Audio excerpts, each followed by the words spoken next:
Hello, now it's part 5. Part 5 of Halloween Horror Nights history. I.C.U. Where I left off, excuse me, where I left off in part 4, I was discussing, maybe I was disgusting, but I was discussing, a show that was going on in the monster makeup theater that year called Boogeymen. And it was basically, as I said, 17 of the horror films Boogeymen at one show, except, of course, you didn't see them all there individually. They weren't there making live in-person appearances. No, it was a film.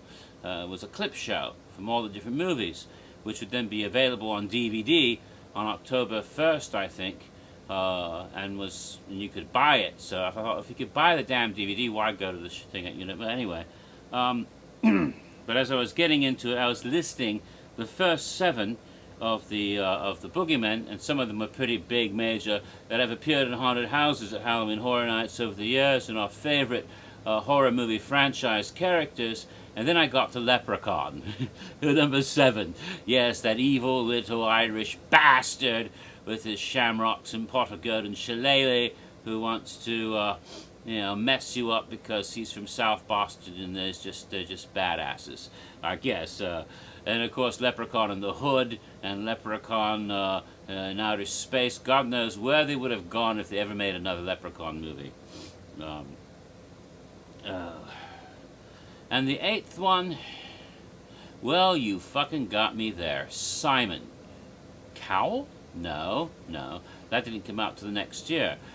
Simon apparently is the villain, the boogeyman, the antagonist, whatever you want to call him, from that classic horror movie, The Ugly.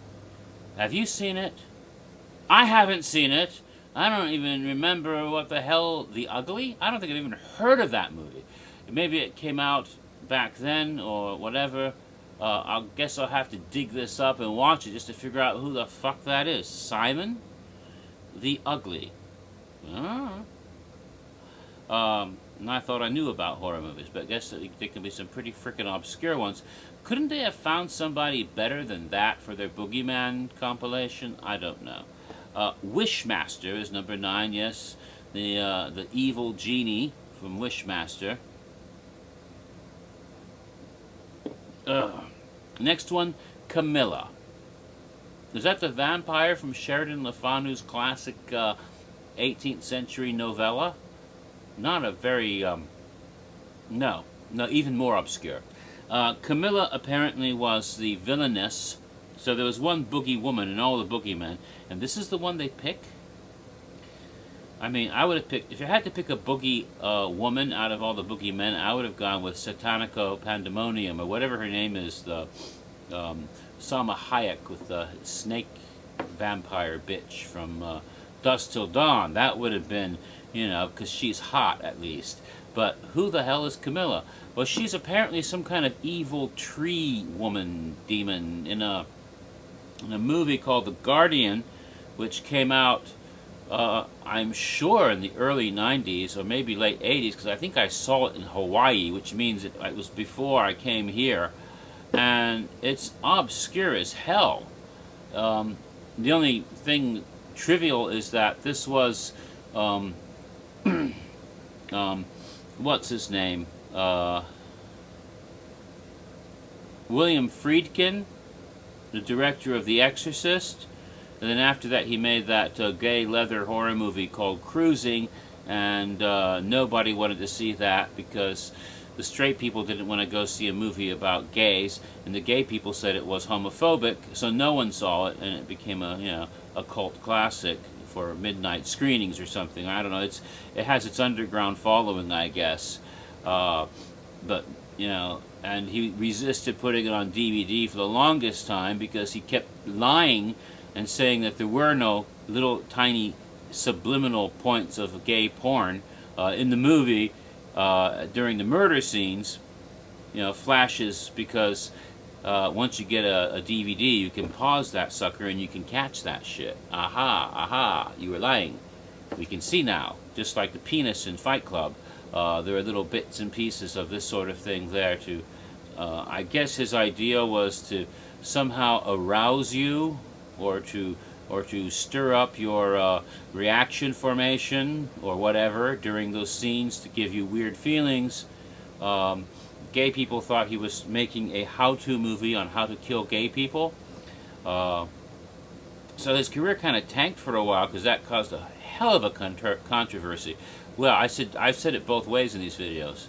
Earlier I was doing the fake British accent. I said controversy, and just now I said controversy. I've been flipping back and forth in my separate identities. Yeah, I must be mad. You never know who I'm going to be next video. But you ain't going to be hearing me doing no southern accent. Hell knows. Anyway, getting back to where I was. Well,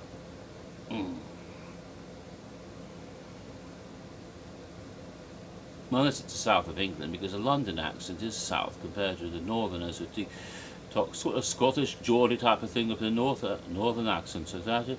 But enough of that. Getting back to where I was talking about the Boogeyman, right? So Camilla was this weird tree bitch. Apparently she was like a nanny who turned out to be an evil Mary Poppins who wanted the baby for some evil purpose, and she was actually a tree. I'm not making this up. Weird movie. Why it got to be one of the Boogeymen, I guess that was the clip they were able to buy. They had to buy some clips from some cheap, maybe the people, okay, you want to buy our clips of our big guys like Freddy, Jason, Leatherface, you're going to have to buy the clips of these other bitches too, okay? That, or you need filler to make enough room for a 57-minute video. I don't know. Number 11, a little bit better, The Fisherman. Yeah, that's the guy with the gaff in the I Know What You Did Last Summer movies. That's all right. Then, The Dentist. Who? The Dentist. Who the frick's the dentist? I don't know. Apparently it was a horror movie called The Dentist about a dentist. The only dentist I can think, the most horrifying dentist I can think of is Laurence Olivier in Marathon Man, but that's not who they're talking about here. They're talking about somebody from a movie called The Dentist. Yeah. Is it safe? No, not that guy. Some other dentist. The Tall Man is the 13th Boogeyman. The Tall Man, of course, is the villain of the Phantasm movies, and he's pretty awesome, so I agree with that one. Boy! And then the big ball comes after you with the little spiky things. I mean, the most frightening ball of all time. I know you're thinking of some other balls that are more frightening, but that's because you got a dirty mind. All right, Blade.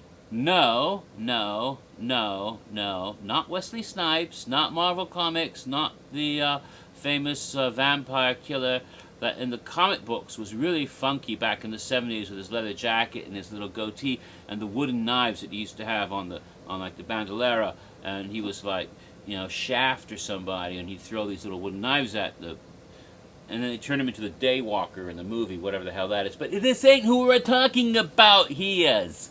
No, we're talking about the Puppet Blade from Puppet Master.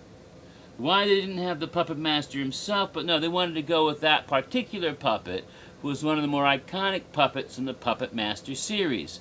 So the Puppet Blade from the Puppet Master was the 14th Boogeyman. The 15th was Norman Bates. Okay, there's an icon. A universal icon all the way from the beginning. And then 16, Jason Voorhees. Yeah, that's a good one. And number 17, Michael Myers. Okay, so we start with Freddy Krueger, Leatherface, Pinhead. We end with Michael Myers, Jason. But in the middle, there are some people that you go, huh?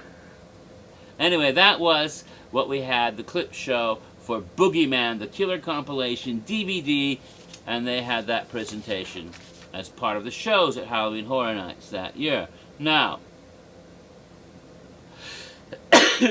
as promised, I'll talk about the parade. This year, the parade was not called the Festival of the Dead. Again, I guess they didn't want you to think about the dead at a Halloween event. No. They wanted you to call it Nightmares on Parade.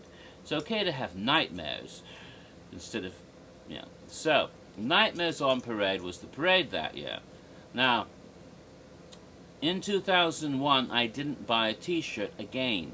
I had bought one in 99, and I told you why I didn't buy the orange shirt. 2001, the I.C.U. t-shirts didn't appeal to me, and they had the clown makeup, and I thought they had been added in. I didn't realize that he had had clown makeup for a while, and I thought it was part of, this is supposed to be Jack, and it pissed me off. So I thought they had trying to pass off the character as Jack, when he was clearly not Jack, and I think that was what why I didn't buy it, or some other reason, I don't know.